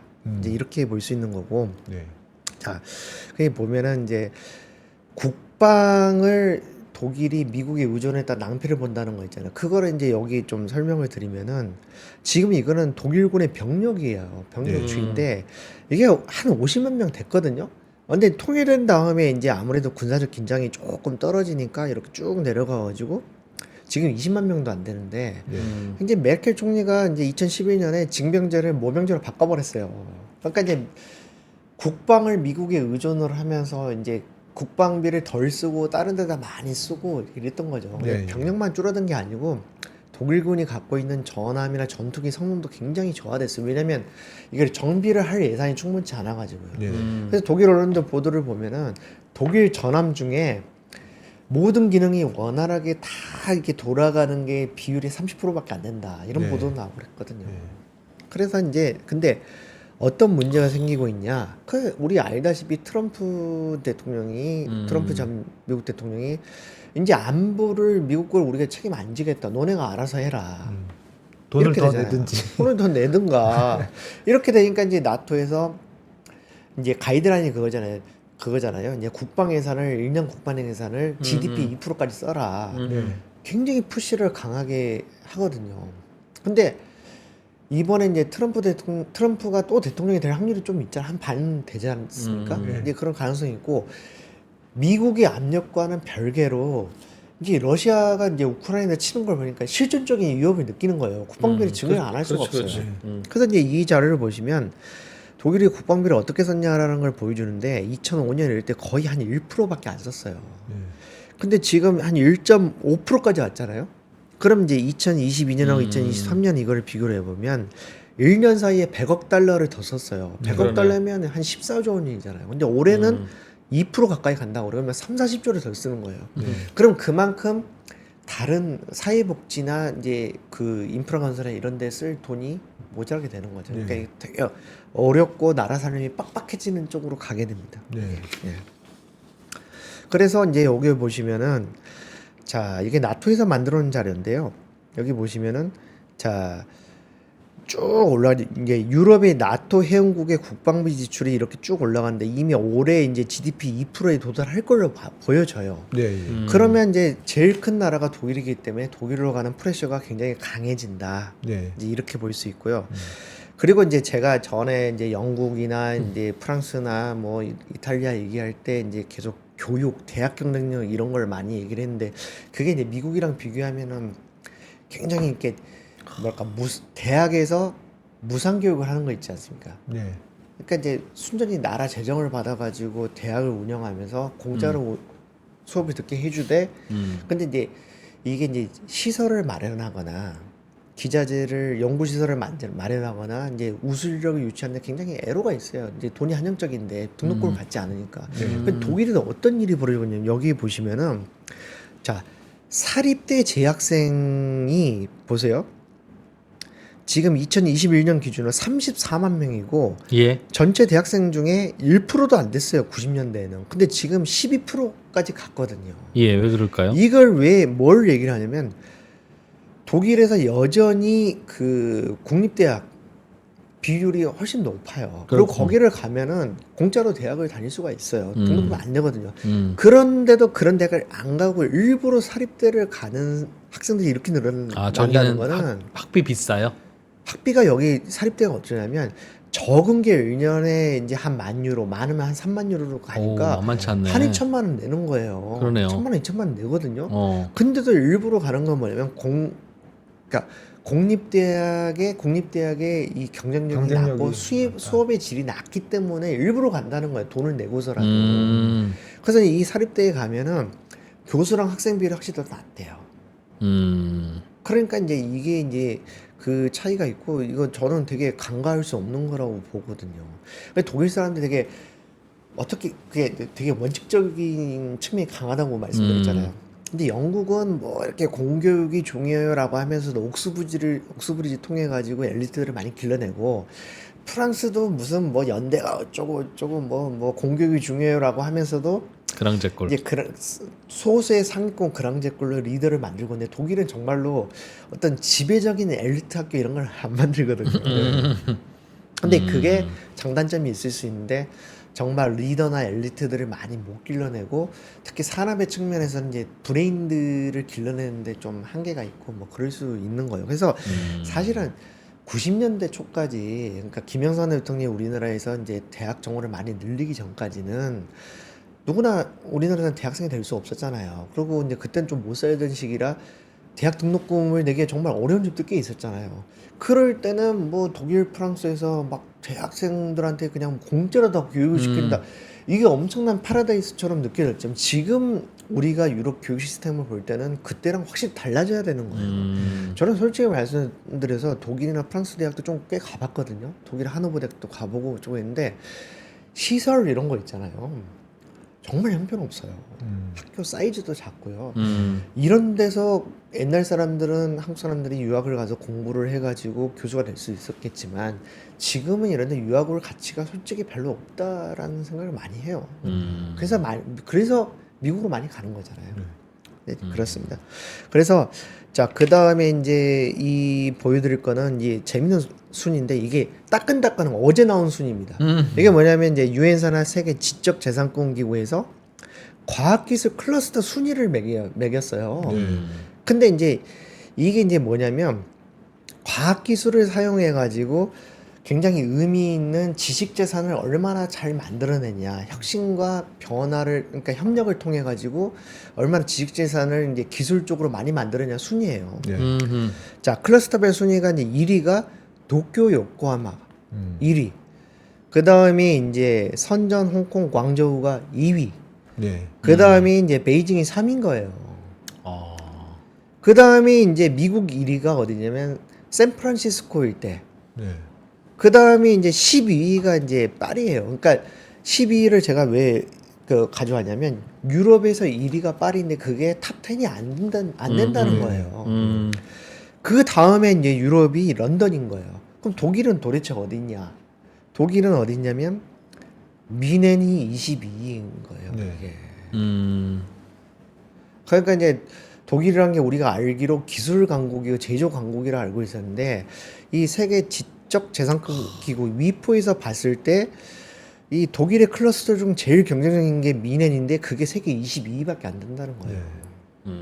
근데 이제 자 보세요. 그러면 중간에 두 개를 제가 비워놨는데 왜 비워놨겠어요? 코리아가 있어요? 코리아가 있으니까 그런 거예요. 코리아가 두 개나 있는 거예요. 서울이 4위고요. 대전이 17위입니다. 그러니까 이제 여기 보시면은 어쨌든 간에 이제 그 한중의 클러스터 순위가 좀 높잖아요. 그럼 이제 이거는 이제 이 위포라고 하는 거는 스위스에 있는 기구고 유엔 산하 기관인데 한중일의 순위를 일부러 올려줄 이유는 별로 없어요. 그러니까 뭔가 어떤 일정한 기준인데 그게 한중일에 유리했을 수는 있죠. 채점 기준이. 근데 그렇다 하더라도 어쨌든 독일 최고라는 미넨보다 한국 2등인 대전이 순위가 더 높다. 이런 거는 이제 대한민국 많이 컸다 이런 것도 되지만 독일이 얼마나 옛날의 영광을 잃고 있는가를 여실히 보여준다고 할 수도 있는 거예요, 이거는. 진짜. 성심당 클러스터래. 에이 진짜 농담도 진짜. 에이 채팅창에서.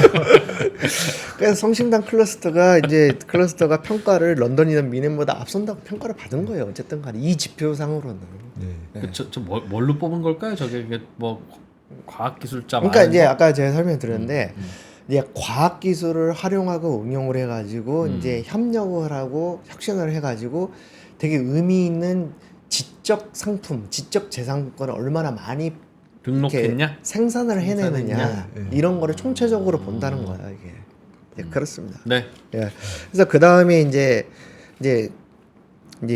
독일이 이제 굉장히 이제 어려움을 겪는 게 유럽 다른 나라도 그렇지만 고령화거든요. 지금 여기 보시면 2021년 기준으로 독일이 중위 연령이 44.9세예요. 45세잖아요. 근데 영국이나 프랑스보다 확실히 더 높아요. 이탈리아보다는 좀 낮아도. 이탈리아도 높긴 하네요. 그래가지고 이제 이게 어떤 문제가 있냐면 이제 독일에서 이제 본격적으로 이제 베이비붐 세대가 은퇴를 하는데 올해부터 2035년까지 12년 동안 700만 명이 은퇴를 한다는 거예요. 근데 이제 이 빈자를 어떻게 채우냐 이제 그게 고민인 거예요. 근데 이민을 계속 받으면은 이제 반이민 기류가 세잖아요. 아까 말씀드렸듯이 구구정당 지지율이 높아지고 그러니까 그 사람 무조건 늘리기도 어렵고 정말 딜레마가 있는 거예요. 그래서 독일의 싱크탱크들이 이제 분석해 놓은 걸 보면 사람이 없어서 비어있는 일자리가 독일에 180만 개라는 거예요. 사람만 채워주면 돌아갈 텐데. 돌아갈 텐데 그게 좀 그게 우리나라 택시 회사 가면 요즘 보인대요. 네. 택시 기사들이 지원을 안 하고 없으니까 여러 이유가 있겠으나 그러니까 안 돌아가는 거지 뭐 정비공도 안 돌아가고. 그렇죠.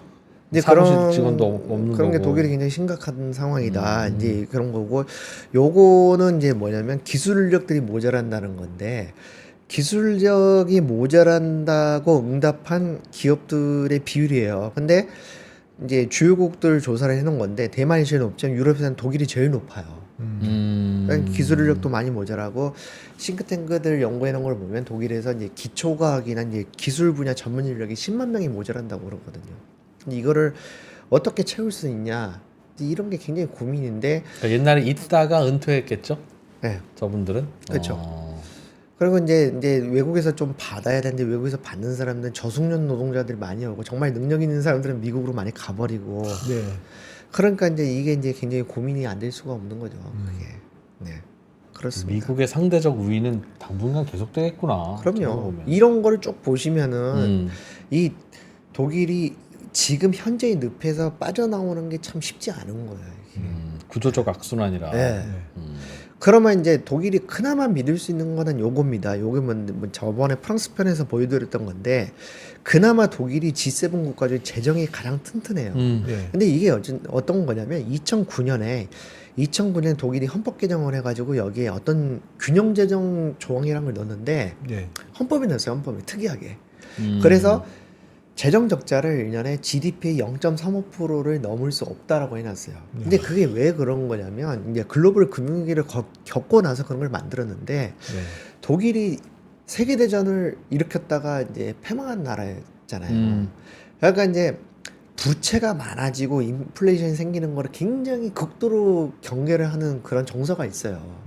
그래서 그럴 것 그런 같습니다. 예. 조항을 만들어놨는데 GDP 0.35%면 독일 GDP가 전체적으로 한 우리나라 돈은 6천조 원 정도니까 0.35%면 한 20조 원 정도거든요. 근데 그 정도는 적자 재정을 감행해서라도 지금 상황이 나쁘니까 좀 풀어가지고 할 수 있는데 독일 사람들이 원칙주의자여가지고 그 유연하지가 않아요. 20조 원을 넘기지 않으려고 하거든요. 근데 올해 우리나라 상반기 재정 적자가 100조 원이 넘어요. 그러니까 이제 독일 사람들이 그만큼 유연하지가 않아요. 원칙대로 한다 이런 게 굉장히 강한 거죠. 근데 이게 재정이 괜찮기 때문에 정말로 어려워졌을 때는 프랑스에 비해서 버퍼가 훨씬 있는 거예요. 지금 프랑스는 이미 재정이 많이 망가져 있거든요. 네. 근데 독일은 죽을 때 버퍼 갖고 있다가 죽을 것 같은데요. 그럴 가능성이 있죠.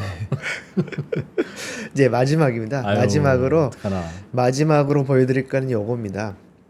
자 이제 정치 상황인데요. 지금 이제 최근 3년간의 이제 정당별 지지율 순이에요. 지금 이제 집권 정당이 이제 어쩌자면 여기 SPD라는 게 3인당이거든요. 중도좌파 정당.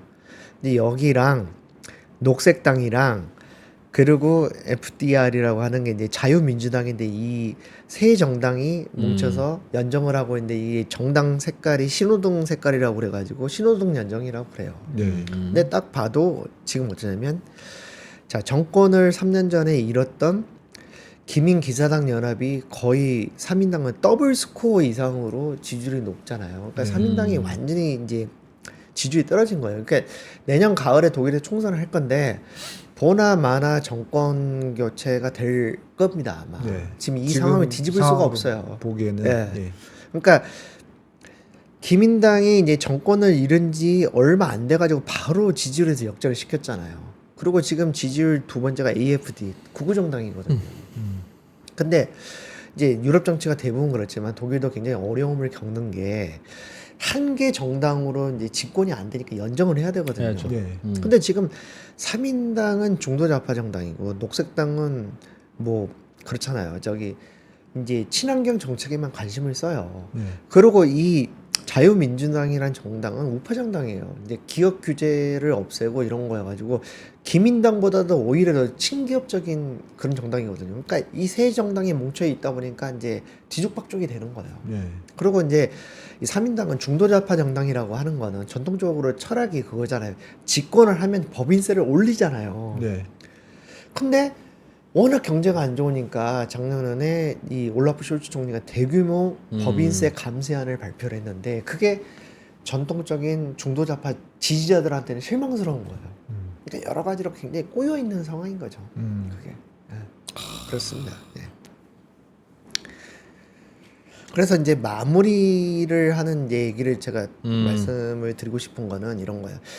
제가 작년에 이제 저희 조선일보의 위클리 베이지 편집장을 할 때 이제 저희 후배가 누구를 인터뷰했냐면 영국의 대표적인 거시경제학자인 이 찰스 굿하트 교수를 인터뷰를 했는데 저는 굿하트 교수의 이제 인사이트가 되게 와닿았는데 그게 뭐냐면 이 양반 얘기는 최근 30년이 전 세계 수백 년에 걸친 경제사를 보면 최근 30년이 매우 이례적인 시기라는 거예요. 네. 그게 이제 저물가 저금리가 이어지고 자유무역이 번성한 시기다. 근데 네. 이렇게까지 이게 잘 굴러간 시기가 없었다. 근데 지금 이미 이제 보호무역주의로 돌아서고 있잖아요, 전 세계가. 그러니까 이제 이게 이제 왜 그런가 하면은 소련이 붕괴돼가지고 동유럽이 이제 시장이 개방되고 이제 저임금 근로력이 많이 나오고 중국도 이제 그런 길을 걸었잖아요. 네. 그러니까 이제 독일 같은 나라가 되게 좋았던 거예요. 제조업의 수출 위주인 나라가 날개를 펴기 굉장히 좋았던 시기였던 거예요. 최근 30년 사이. 근데 그게 독일이 통일을 하고 나서 내부적으로는 좀 갈등이 있을지언정 이렇게 해외에서 돈을 긁어오는 게 되게 좋았던 거예요. 근데 이제 그 시대가 저물어 버리는 거예요. 저물어 버리고 이제 패러다임이 바뀌니까 지금 이제 독일 같은 건 아까 보여드렸듯이 이제 에너지 비용이 높은 거나 전기 요금이 비싼 거 이걸 단기간에 해결할 방법이 없어요.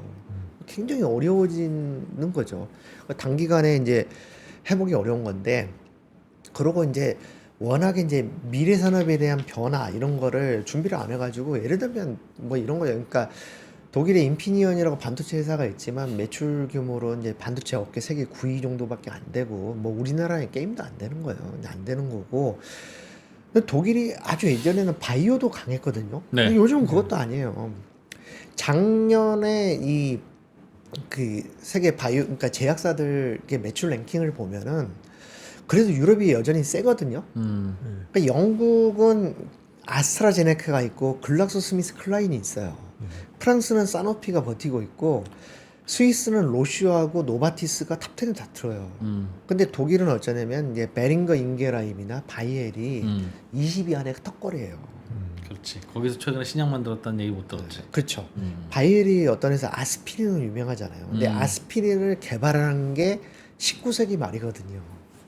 그러니까 옛 영화가 있는 거고 독일 사람들 되게 고지식하고 원리 원칙주의자라는 게 어디서로 드러나냐면 아까 말씀드린 바이오엔테크라는 회사가 독일의 그 혜성처럼 나타난 어마어마한 이 바이오 회사인데 이 회사가 연구 임상센터를 영국에 만들기로 했어요. 근데 그 이유가 뭐냐면 독일이 엄격한 개인정보 보호법에 막혀버린 거예요. 그러니까 이제 바이오 연구를 하면 임상 연구를 하려면 환자들의 개인정보나 이런 게 어쩔 수 없이 좀 필요하잖아요. 근데 그게 독일이 너무 엄격하게 해놓으니까 그거를 뚫지 못하니까 영국으로 가버린 거예요. 그러니까 이 바이오엔테크가 상장은 미국에다 해버리고 연구 임상센터는 영국에다 만들어버리고 그러니까 이게 독일의 현실을 보여주는 거죠.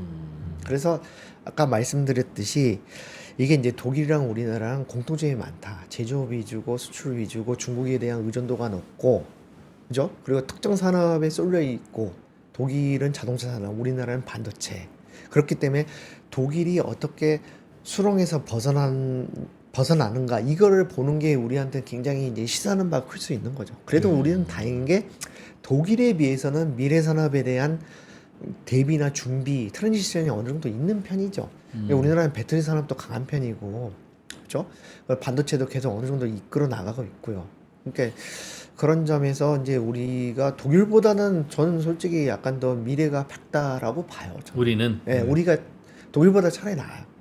그렇게 보지만 어쨌든 공통점이 많은 나라이기 때문에 독일이 더 힘들어지면 얼마나 더 힘들어지는지로 잘 살펴봐야 되고, 반등을 하면 어떤 요인으로 어떻게 반등을 하는지도 잘 살펴볼 필요가 있다. 근데 저는 개인적으로 독일이 생각보다 많이 안 좋아질 가능성이 있다고 봐요. 왜냐하면 영국, 프랑스랑 비교를 해보면 영국은 굉장히 실용적인 사람들이거든요. 중앙은행 총재도 외국 사람 써버리고 뭐 이런 사람들이에요. 근데 뭐 그래서 유럽 탈퇴해버리고 뭐. 그죠. 자기네들 실용적인 가치를 따라서 움직여요. 독일 사람들은 되게 원리원칙주의자인데 영국은 안 그렇거든요. 근데 프랑스는 어떠냐면, 프랑스는 독일 대비해서 굉장히 강점을 갖는 게 에너지 문제에서 확실한 우위가 있어요. 굉장히 큰 차이로. 원전 때문에. 일단 현재 상황에서는 원전 때문에 독일에 비해서 이제 훨씬 더 값싼 전기를 만들 수 있고, 에너지 문제도 좀 안정적이고, 그 안보에 있어서도 독일보다 나은 게 러시아랑 거리가 훨씬 더 멀잖아요. 독일보다는 예, 프랑스가. 그렇죠. 지금 이제 러시아가 이제 침략을 했을 때 우크라이나에 지상군을 투입을 했잖아요. 근데 러시아가 이제 극한의 경우에 뭐 독일까지 어쩐지 모르겠지만 프랑스까지 지상군을 놓기는 정말 쉽지 않을 겁니다. 그러니까 여러 가지로 여건상 독일이 굉장히 안 좋은 상황이에요. 그래서 우리가 독일을 잘 봐야 돼. 그러니까 독일을 잘 봐야 되고, 독일이 생각보다 상태가 이번 시간에 봤듯이 매우 안 좋고, 어떻게 갈 것이냐 이 나라가 잘 봐야 된다는 겁니다. 네, 그렇네. 원인은 가장 큰 건 통일로 인한 충격. 원래 일본이 잃어버린 30년도 거품 꺼지고 난 충격이 계속 되니까, 네. 그러니까 이제 이게 악순환에 빠져드는 네, 거잖아요. 네. 독일 통일로 인한 악순환. 통일에서 시작을 한 거죠. 통일에서 시작을 했는데 이제 그 갈등이 컸던 거고, 그게 아직도 뭔가 해소가 되지 않는 거고, 그게 경제에도 미치는 영향이 크고, 이제 정치에도 미치는 영향이 큰 거예요. 아까 제가 말씀드렸듯이. 그래서 이제 여러 가지 갈등이 있었지만, 그래도 어떻게든 수출을 해가지고 잘 먹고 잘 살았는데, 전쟁이 빵 터져가지고 이제 이 아킬레스건인 에너지 문제가 부각돼 버리니까 이제 감당이 안 되는 거죠. 중국보다 전기료가 5배 이상 더 비싼데 어떻게 이걸 경쟁을 합니까, 글로벌하게. 그러니까 그동안 싼 가스, 싼 전기에 익숙해져서 네. 그런 인프라를 안 만들어 놨던 결과인 거죠. 그렇죠. 그러니까 이제 플랜 B가 되게 약했던 거죠. 플랜 B가 에너지 차원에서도 그렇고, 새로운 산업을 키우는 거에 있어서 이제 플랜 B가 되게 약했던 거고. 지금 생각하니까 독일은 유로화 덕분에 환율도 덕바, 네. 러시아 덕분에 가스, 또 싸게 전기, 쓰고. 에너지도 덕바. 네. 그럼 뭐 완전히 뒷바람 맞으면서 게임 했었던 건데. 그렇죠. 그러니까 최근 30년간 모든 글로벌한 여건이 독일한테 다 좋게 맞춰져 있었던 거예요. 그래서 좀 놀았구나. 그러니까. 그래서 약간 좀 나태해졌고, 옛날 원칙대로 계속 간 거예요. 아, 그렇지. 그게- 뭐 좀 어려우면 원칙이고 뭐 깨고 그냥 대충 넘어가기도 하고 하는데. 그렇죠. 이제부터 이제 독일이 이제부터 이제 뭔가 이렇게 좀 플랜을 바꿔보려고 하는 건데 이미 늦었죠. 그러니까 프랑스만 하더라도 마크롱 대통령이 이제 2017년에 집권해가지고 프랑스를 어떻게 개조할 것이냐 막 고민하고 뭐 규제도 낮추고 했는데, 독일은 별로 그런 게 없었거든요. 그냥 잘 되니까. 잘 되니까. 네. 그러니까 그게. 그러다 이제 갑자기 이렇게 어려워지니까. 예, 물이 딱 이렇게 빠져나가면서 이제 민낯이 드러나면서 이렇게 좀 쉽지 않은 상황이 된 거죠. 그런데 앞으로도 계속 고생할 것 같다 느낌이. 그래, 고생할 것 같고, 쭉 이제 보여드렸다시피 자동차 산업도 안 좋아지죠. 자본시장은 원래 좀 되게 수준이 떨어지죠. 뭐 그리고 뭐 신산업 이런 것도 확 눈에 들어오는 게 없죠. 그런데 유럽 전체가 대부분 다 그렇긴 한데 독일이 좀 더 심한 거죠. 독일이 좀 심하고, 독일은 그럼에도 불구하고 바꾸는 변화의 능력이 제일 떨어져서 제일 암울하다고 보시는 것 같은데요. 그렇죠. 네. 변화에 대한 의지 이런 게 좀 느리죠, 아무래도. 근데 쭉 이번 시간 제가 말씀드렸듯이 여러 분야에 걸쳐서 독일 사람들이 굉장히 원칙주의자고 고지식하고 뭔가 잘 안 바꾸고 그런 거는 있습니다. 그래서 되게 안 좋은 상황으로 우리가 생각하는 것보다 훨씬 더 안 좋은 상황으로 갈 확률도 없잖아 있어요. 근데 그래도 독일이 저력이 있는 나라인데 그래도 올라오겠죠. 그 시간이 내가 걸리겠죠. 오래 산 건지 어릴 때 제가 이제 초등학교 다닐 때죠. 시험 보러 가면 아버지가 네. 아버지 필통에 있는 이른바 서독제 연필을 꺼내서 깎아줬어요. 시험 잘 보고 오라고. 아, 그래서 딱 보면 내가 봐도 좀 이쁘게 생긴 연필이었는데 저머니라고 써 있었어요. 네, 예. 그걸 서독제라고 그랬어. 서독제. 네. 야, 근데 이제 아유 한국이 나 그러고 있으니 격세지감이죠. 네. 그러네요. 이상하게 이렇게 다른 나라 얘기를 들으면 우리 저 손진석 기자님도 마찬가지고 뭐 우리 어이든 소장님도 갖고 와서 하시고 이상하게 다른 나라 얘기를 들으면 세상은 생각보다 더 엉망이구나. 그래도 우리나라가 나름 잘하고 있네. 네. 그런 생각이 또 이렇게 얘기하면 그러니까 지난 정부 때나 이번 정부 때나 그런 생각이 좀 들어요. 그렇죠? 네. 야, 또 이렇게 한 나라를 이렇게 막 뒤져보니까 네. 또 나름 또 배울 게 또 있네. 네. 특히 우리하고 좀 비슷하다는 점에서 네, 그렇죠. 앞으로도 좀 관찰 독일. 많이 해봐야겠네요. 그래.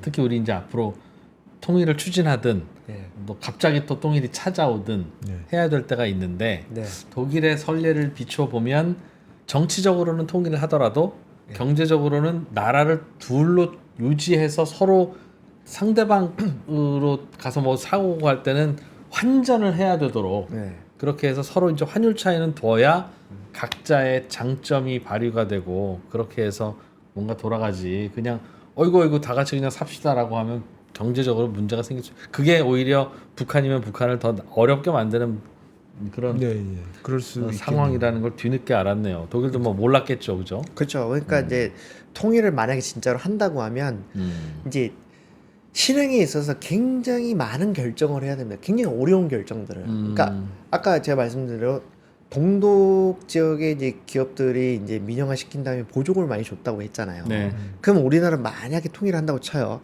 그럼 북한에 있던 기업들 뭐 얼마 안 되겠지만 걔네들한테 보조금을 줘야 될지 말아야 될지 결정을 해야 되고 주면 얼마나 줄지 결정을 해야 되고 그리고 또 어느 정도의 기간만큼 줘야 될지 결정을 해야 되고 굉장히 어려운 결정들이 수두룩한 거예요 이게. 그냥 좋은 게 좋다고 그냥 결정하면 안 되는구나. 그럼요. 그 화폐 교환 비율은 굉장히 중요한 겁니다, 진짜. 많은 걸 또 배웠습니다. 네. 네, 조선일보 손진석 기자님 잘 배웠습니다. 고맙습니다. 고맙습니다. 감사합니다.